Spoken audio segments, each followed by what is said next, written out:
Leeds v York. It's a Yorkshire derby that you're not used to, but very much is the big one.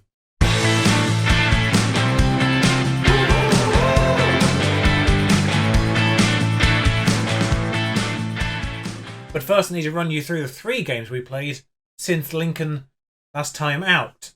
A bit of a goal fest at the City Ground, Nottingham Forest. Hard to really explain this one fully. We went 1-0 up. They went 2-1 up. We equalised. They scored 2 goals in the last portion of the game. Reasonably even on paper, one would say. 2-goal cushion is certainly a little flattering in that regard. King did score in that match, which did give me a little bit of hope that he might start bringing in a little bit more consistency, considering he got 2 against Stoke only a few games prior. But nothing really at all in terms of Sheffield Wednesday. It's a point at home, which, I mean, draws at home, you'd rather win at home, really. That's the where you kind of want to get the majority of points. But let's not forget, Sheffield Wednesday are doing pretty good. They're up there in second. There's a little bit of a buffer going on now in terms of the very, very tops of the table. The 2 Sheffield teams are a little bit removed from third place Leeds, and then Leeds and Brentford are a little bit removed from the rest of the playoffs below, of which we fall into the final. Well, we fell into the final spot until Crystal Palace played yesterday. So we are just fractionally outside those again. And then 1-0 against Swansea. We missed a penalty. Lloyd South came off the bench and scored in the very end of the match. It's like Luton, we left it late again. That reminds me. It's 10. Raul Madeira's penalty taking is 10. Why is he taking the penalties? Is that really the best we've got? See, Carter took this one and missed it. 11. Must sort those out. One piece of transfer news. This lad turned 18 and finally joined us. I kind of forgot to bring him to you in the middle of summer just because he wasn't part of the actual transfer list at the time. And if I'm honest, I've kind of forgotten about how we signed him for the most part. I know he was a free. He came from Stuttgarter Kickers, who are a semi-professional club, so I'm presuming he just wasn't on a full contract there, and that's how we got him in for nothing. But in terms of what he does, weirdly lacking on the top end of the physicals. Don't know what's going on there. But he is basically 6 foot of defensive midfielder. Primary anchor man. In terms of what we prefer, ball-winning midfielder, he's got it mostly there apart from the agility. Pace isn't great. Teamwork. Bottom end of these mentals could do with a little bit more, in my opinion. Determination is not fantastic either. And composure, don't really like that being sub 10. And the tackling, let's be honest, for a ball-winning midfielder, needs to be more than 12. But considering he cost us diddly squat and £550 per week for the time being, an 18-year-old Greek, I think he might do okay. At the very least, it relieves Simon Carter of his ball-winning midfielder duties. But let's be honest, it's actually a little bit better than just needs the top end of the mentals to be a little bit better in that front. I think he's gotten better since we last saw him. That technique was definitely not 17. But of course, now it's time to have a look at that team selection for Leeds. And you may have noticed from that previous screen at the very beginning, we are in a bit of an injury crisis. Now, when I sent Wade Pickering on loan, I did that on the reasonable, safe assumption that at no point in the season would we be without Davila, Feistauel and Shao Nan. We are currently without Davila, Feistauel and Shao Nan. Feistauel's got a couple of weeks. Shao's out for a long time. It's broken ribs for him. Burrows, 45 minutes of action. It's not great, and Davila has taken 5 days. Admittedly, he should be okay. He won't actually be back in time for Crystal Palace, which is the other game today. So we are in a bit of a pickle. So yeah, we've been without Burrows and Shao for a little while, actually. You may notice Medina has been playing all of the matches since actually last time we met. Those injuries happened in literally the gap between Lincoln and Forest. So Medina has stepped in the middle. He's obviously not quite as good as Edgar. He is obviously the weaker option in terms of this back line. But I'd rather have the more natural defense, like the weaker player I'd rather have the weaker player in his more natural position than the stronger player because, let's be honest, Edgar, very good. And in terms of right back, in terms of just sort of full back nature, he's just not very good at going forward. That said, he has had 2 assists in the time he spent at right back. 5 crossing my arse. Yeah, this is our current situation here. I now have to bring Medina out to the left. Doesn't have a reasonable left foot, but we will stick him as an inverted support. And John Egan steps into his natural position. We are now playing 4 centre-backs. This has gone well, folks. This has gone well. Oh, Wilson Gonzalez is also out. 2 days. Return.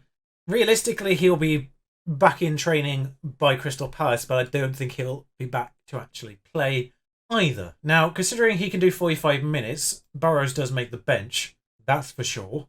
It's a little bit throwing him into the deep end, but I am very, very tempted to bring Lentus into the picture today. One good piece of news, though, is Eber's back fully. So, Van Gastel, as much as I rate his future, not really pulling up any trees right now in terms of getting better, which is a little annoying. Nor are his performances. Now, he is natural in the centre. That is something to be considering in this factor. But the team for the new, but let's be honest, one of the biggest Yorkshire derbies there should be going around.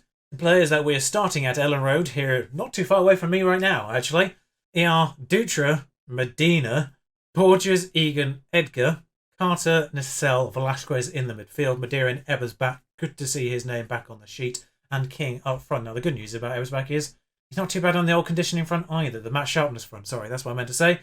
Overly lacking on match sharpness either, which is good news. Although it is going to warn me about it.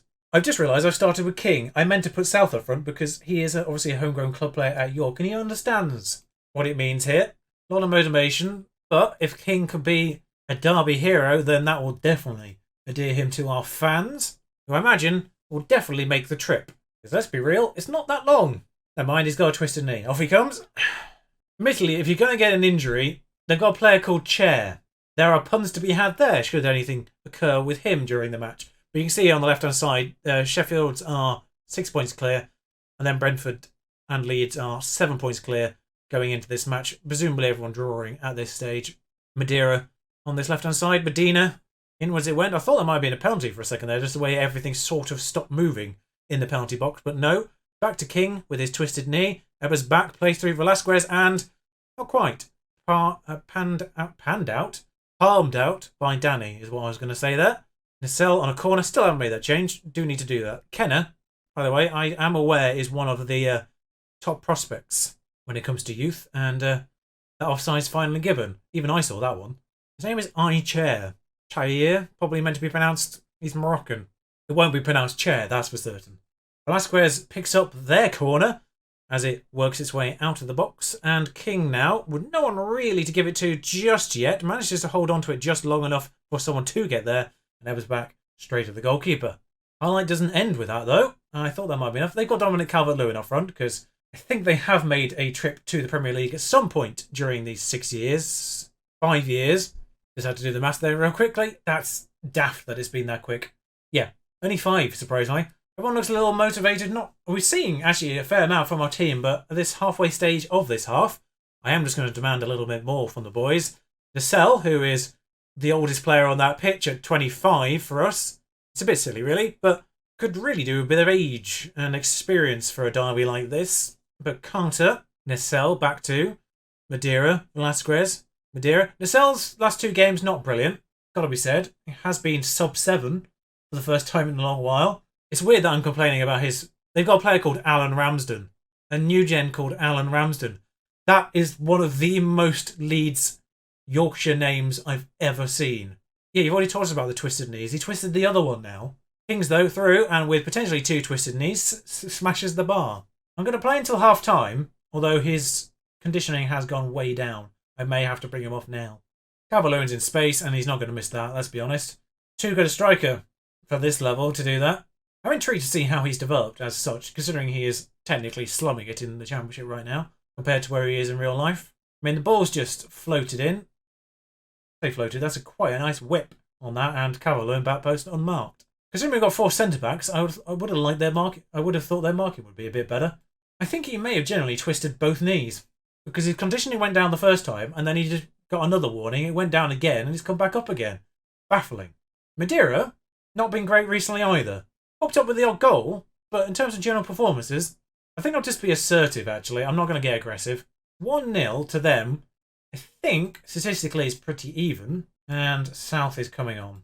Now, we'll keep an eye on Madeira 6.4 and see if that develops or improves.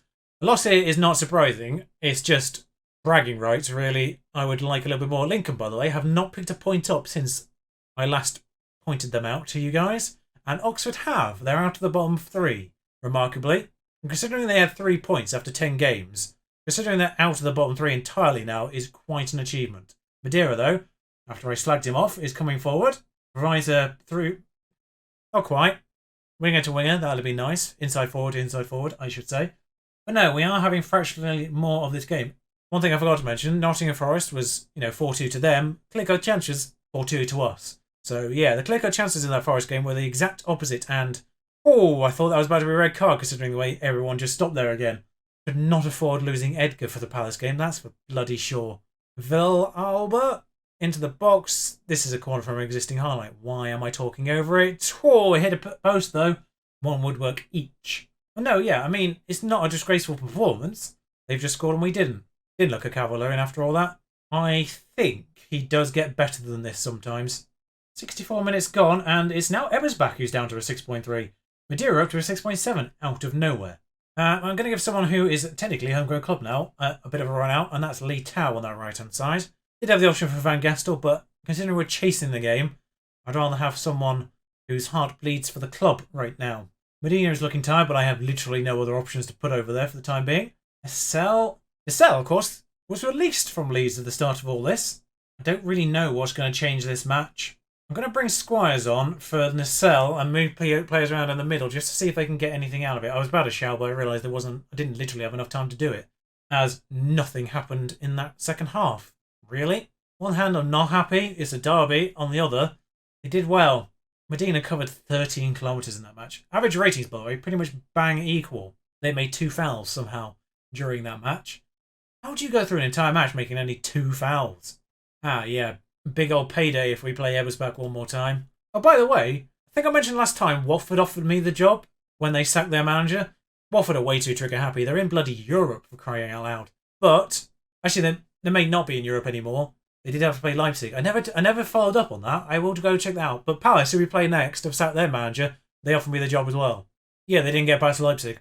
So their performances right now, apart from that 6-0 demolition that I pointed out, atrocious. Casual reminder, Watford were predicted to be top, although they have slipped to second in the prediction list to the team we just lost to. We're still down here at 40-1, that's not really changed at all. But Palace in a few days, I didn't see what King's injury is, I just saw it was red there. 6 days, he's out of the next match as well. Fantastic. Interesting that my assistant manager wants me to play the injured Davila. Frustratingly, by the way, the striker we got on loan has scored more goals than the entirety of our strikers combined. Again, I think he's up to 8 goals at least now. He's still League 2 quality like, and 6th on the list. So here on the 10th of December 2024, Crystal Palace are the slight favourites, whilst Max Meyer is still there and doubtful. Yeah, Davila is actually full on injured, but he seems to be okay. Interesting that. Watson Gonçalves can actually do 75 minutes. He's going to do 75 minutes. Considering Lee Tao is available and all that jazz, I'm actually going to bring Lentas onto the bench as well, just so we've got coverage for all of the midfielders if we need them. He's also capable at centre-back as if we need that too.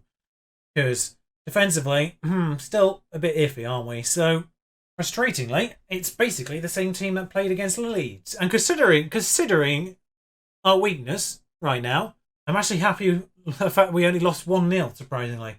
But Dutra, Medina, Borges, Egan, Egger again. Gonçalves steps in. Wilson there in the middle. Velasquez and Estelle. Madeira, Ebersbach and South up front. A little bit of switcheroo on the bench. Palace have Rudiger, and he's followed them down into the Championship. Now, I suspect he's 30 plus at this point, but still. Rudiger, happy to be in the Championship. I do think the game does underestimate players' unrest when getting relegated. Like, Rudiger's 31. He's still on the outbound of his prime, but he's still in his prime, I would argue, at 31. He's happy being here. Ben Davis is happy to be here. Max Meyer, of course, is still there, despite being relegated. Admittedly, a lot of this team I don't really recognise all that much, so I can't really tell about their quality. A bunch leave, but it's really surprising sometimes the players that stay. I really think the game doesn't consider the option to really loan upwards. That tends to happen, from time to time. Obviously, Aaron Moy's doing it this year, on loan from Huddersfield. I think Newcastle did it when they got relegated. One of their bad players we loaned upwards for the year. But anyway, 40 minutes of this game have gone by with literally nothing to talk about. Lloyd South has picked up a knock. It looks like a tight thigh. Great. Basically, is all I can say. We've got problems at fullback. Can we not run out of strikers now? I know we've got about 17, but can we not run out of strikers? That would be fantastic. As Well, that all comes to nothing. We're not really doing much in this game. Now, we've only really underperformed once this season, and you've seen it against Reading.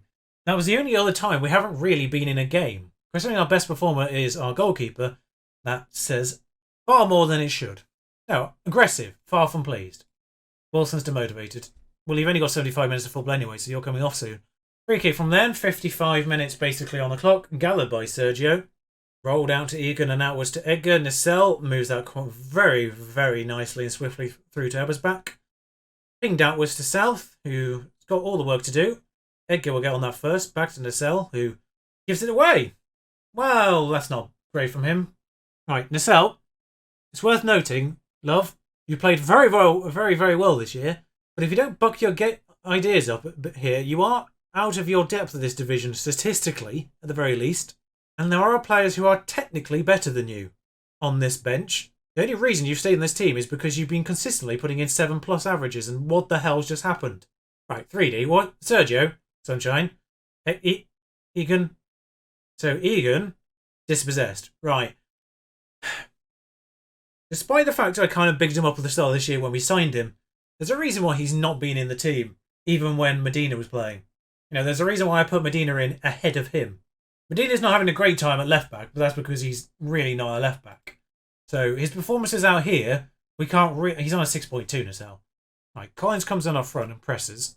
Carter comes on from Nacelle, who is technically the one who is better than him.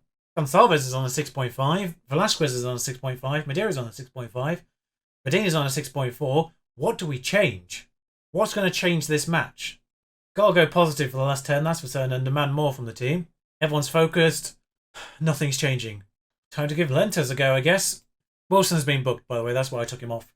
I did want him to pick up a second one and be without him for the next one. Entirely again. Also, he should have come off about 15 minutes ago, I've just realised. Anyway, Kenny's run onto this one. John Joe, I presume. Rodrigo charges him down. Van der Held wide. Dutra would have done well to Van der Held onto that. 1-0 is Crystal Palace. But I'm not happy with the performance. Simple as. Wigan next. Hopefully we'll be able to recover slightly better on that one. They are 23rd.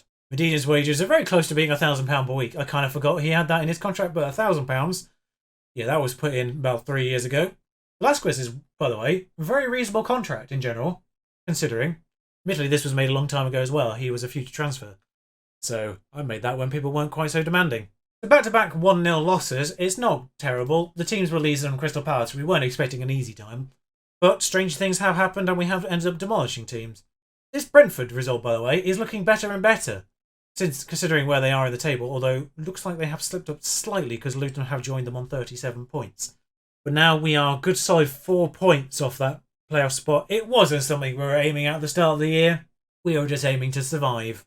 That being said, it's what we're kind of looking at now. The goalposts have moved in terms of what we're looking for this year.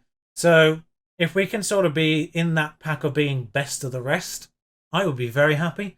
I would like to enjoy avoiding a playoff palaver, really, because I wouldn't know what to want if I got into playoffs. Considering we are the lowest wages in the Championship, you don't really want to be that going into the Premier League, because it makes acquisitions very, very difficult indeed. So I would like to stay out of the playoff picture entirely, realistically, until we have a squad and I think could do okay with, a few acquisitions again once we got promoted. So yeah, if we got in the playoffs, I would be hoping to lose them, if I'm honest, at this point, because it is way, way too early to be in the Premier League. It was way too early to be in the Championship.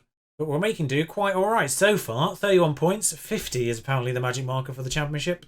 60% of the way there. Just under 50% of the season gone. One thing I didn't mention is the fact that Sunderland are the team that we got in the FA Cup third round. Of course, the team that we left behind. Also the team that acquired James Clark after he left. And as much as I'd like to play the other promoted side in the form of Oxford in a game's time, Sunderland are the team that we're going to be playing next here on the channel, along with Hull, of course, the team supposedly York's greatest rival. So we've gone from what I would regard as should be the biggest Yorkshire derby, Leeds v York, to the one that historically, apparently, fans have regarded as being our arch nemesis, Hull, who we did actually demolish 4-2 at home at the very, very beginning of this season. You didn't see it? you will see the away fixture. And of course, Hull are a team that we've played already in a cup way, way back. Welcome back again then, I guess, for them to this journey. So that will be in the start of January as well. I'm not sure what kind of transfer business. Of course, there is one player coming in at the start of January. Jesus Alonso, his name, I think, off the top of my head. I mentioned it before, but I doubt there'll be much business by the time we hit Sunderland on the 4th. So if there is, of course, I'll bring you that. Until then, ta-ra.